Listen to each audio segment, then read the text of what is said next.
We're hearing a lot about endotoxins and actinobacteria. You mentioned that you can do dust sampling for these. Is there a Yeah, specific inspection process for endotoxins or remediation process that you guys are a part of, or would that be somebody else who does that? that's a great question. Endotoxins, I get asked this a lot. Do we offer an endotoxin inspection? And my short answer to that is no.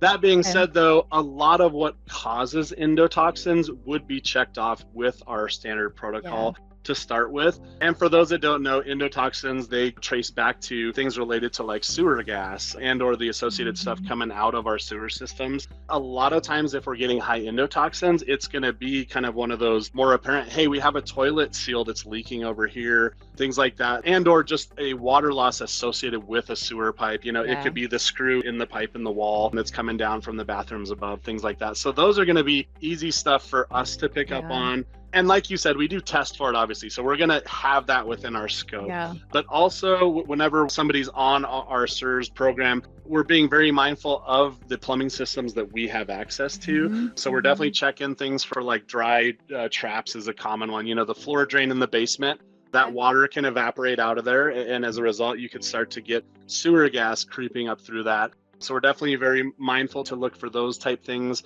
Also, a really common source is one of the methods to plumbing these days is installation of Studer vents. And I'm Yeah. not going to get into detail on that, but it's just kind of a mechanical check valve that's on the sewer system. So we're definitely, whenever we're seeing those, we're identifying them as a potential source of endotoxins. There are certain cases where we might just have to, if we've checked off all of those boxes and we're still getting high endotoxins, oftentimes we're going to have to then send you to, most common is to get some smoke testing done on Mhm. the Right. plumbing system by a specialized plumber, somebody who understands that Yeah. system.